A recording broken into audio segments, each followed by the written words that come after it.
जय जय भीम, जय जय भीम, बाबा जय जय भीम।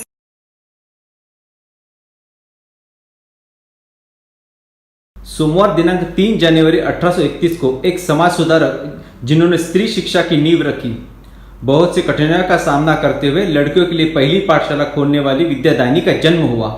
कौन थी वह महिला, कौन थी वह क्रांति ज्योति? पहचाना मुझे? मैं सावित्री।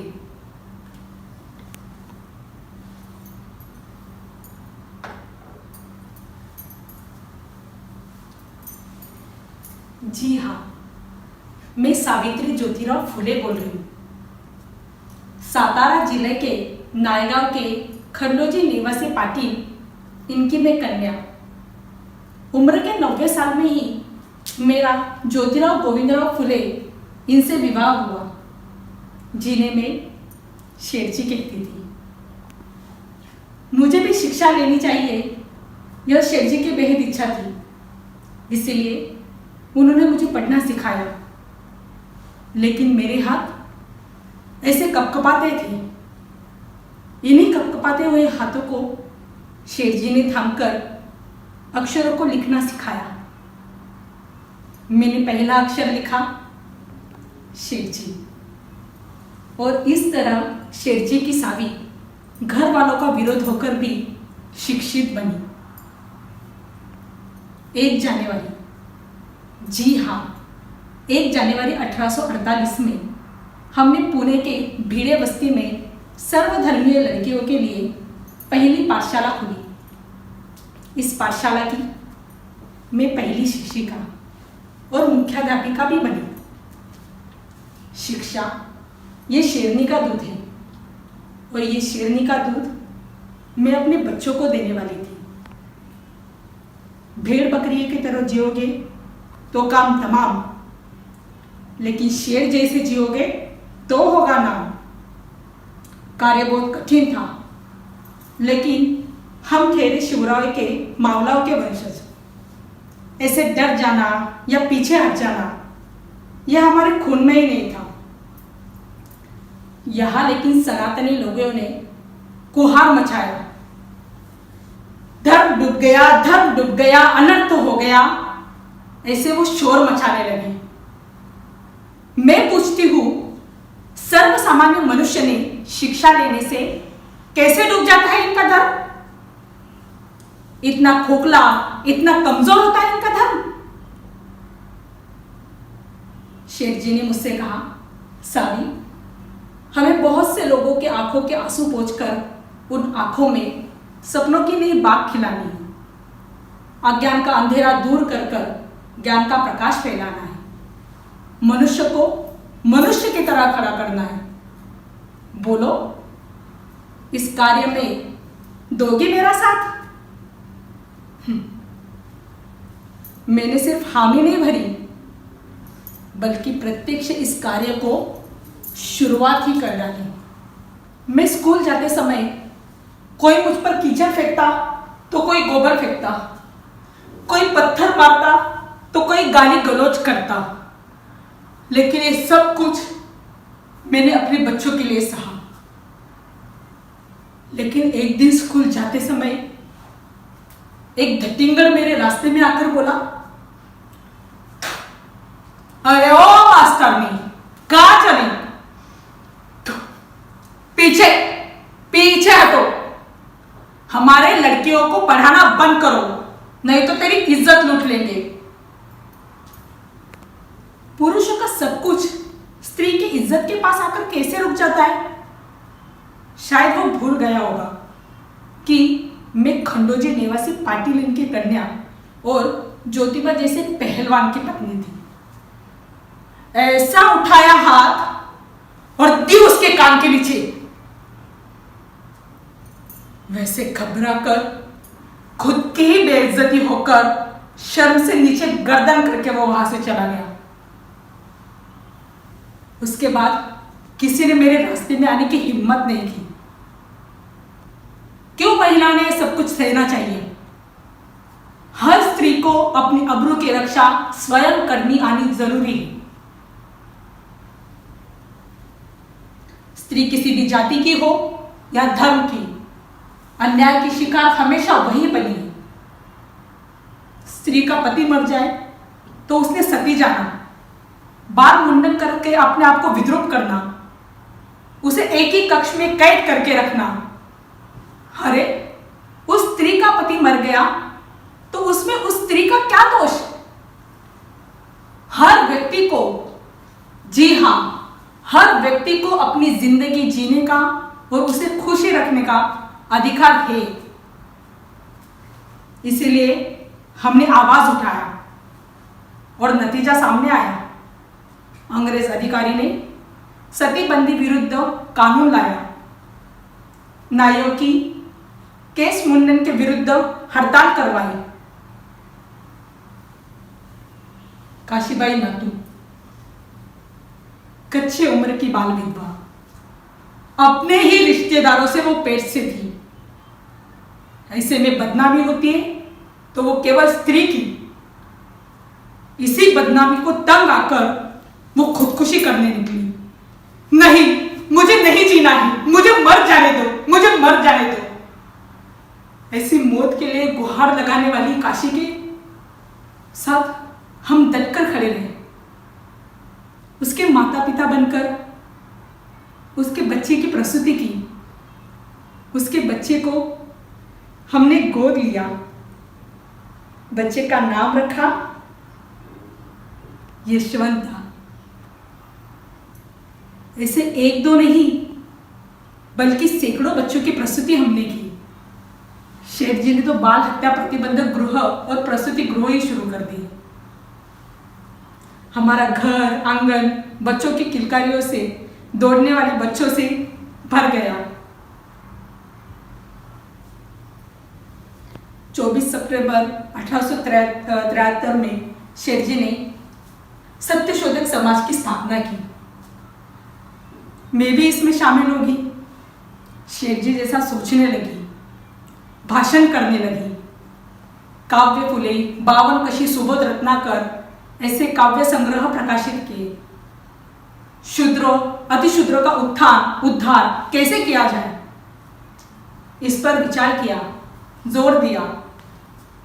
शूद्रों के लिए सिर्फ शिक्षा ही एकमात्र उपाय है। शिक्षा से ही मनुष्यत्व प्राप्त होता है और वह पशुत्व नष्ट होता है। हमारे इस शिक्षा के कार्यों को देखकर अंग्रेज अधिकारी मेजर कैंडी के हस्ते हम पति पत्नी का 1852 में सत्कार किया गया। 1877 में पड़ा हुआ सूखा, उसमें की जाने वाली मदद हो या फिर दलितों को पानी पीने के लिए खुली की जाने वाली घाटी हो, ऐसे समाज कार्य हमारे शुरू ही रहे। कहने जैसा बहुत कुछ है, लेकिन इतना ही कहूंगी, कितनी भी मुश्किलें, कितनी भी तकलीफें रास्ते में आई, लेकिन एक इंच भी हम पीछे नहीं हटे। शेठ जी की तबीयत दिन ब दिन बिगड़ती जा रही थी। लकवा की वजह से उनके दाहिने तरफ का शरीर नाकाम हो गया था।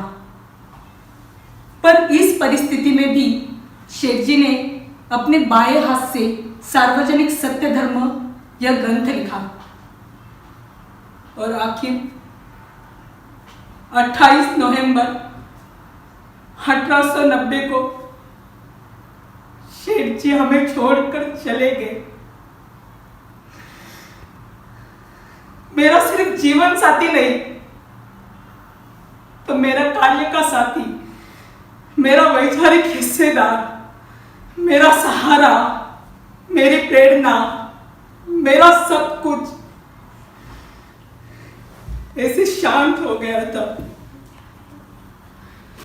50 साल का हमारा साथ खत्म हो गया। बाकी था सिर्फ यशवंता, लक्ष्मी और मैं। मेरा आकाश खो गया था, जमीन दुबक गई थी। इतने में बाहर कुछ गड़बड़ सुनाई दी।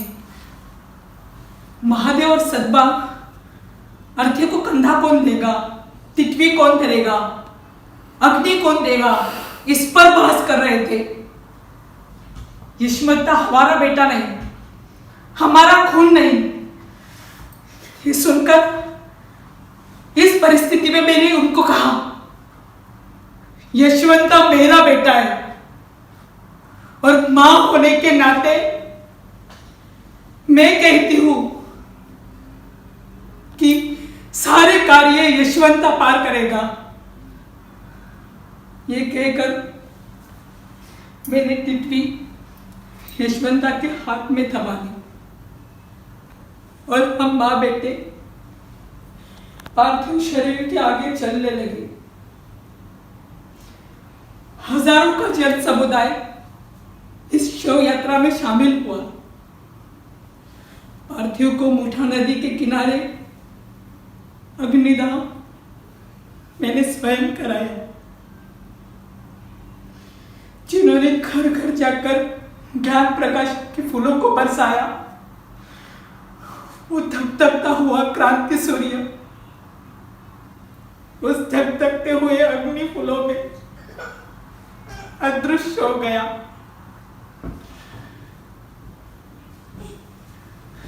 शेठ जी हमें छोड़कर चले गए,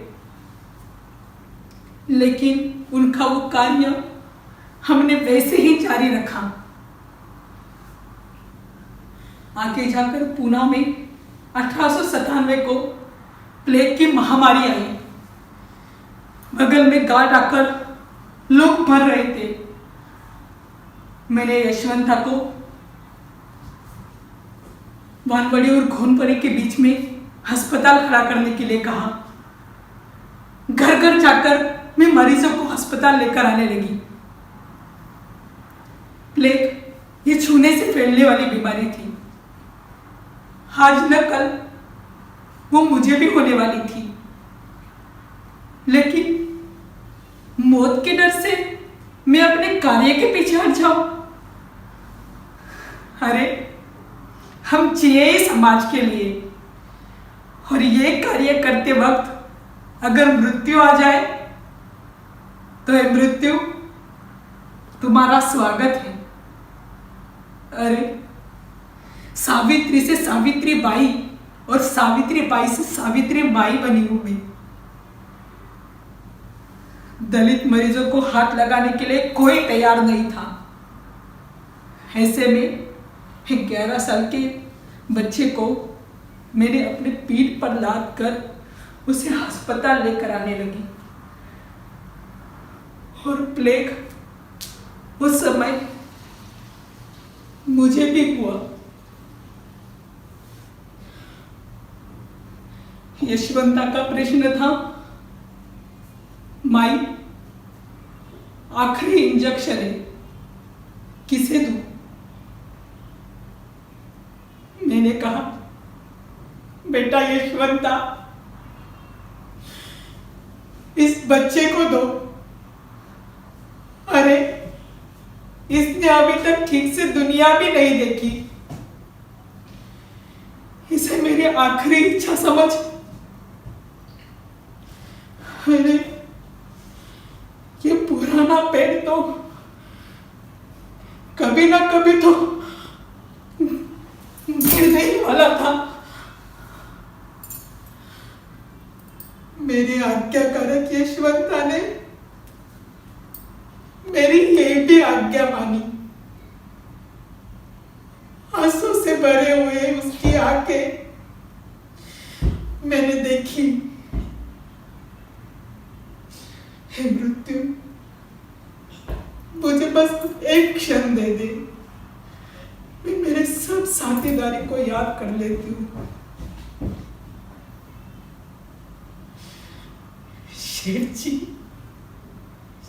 जी आप आ गए। यशवंता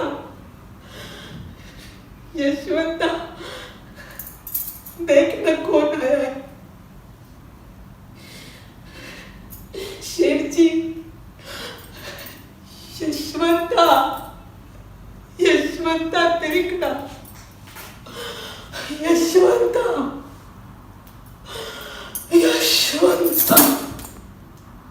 आखिर बुधवार तारीख 10 मार्च 1897 के दिन ज्ञानदीप हम सबके हाथ में देकर क्रांति ज्योति बुझ गई। परंतु यह क्रांति ज्योत हमेशा हमारे मन में ज्ञान के तेजस से जगमगाती रहेगी।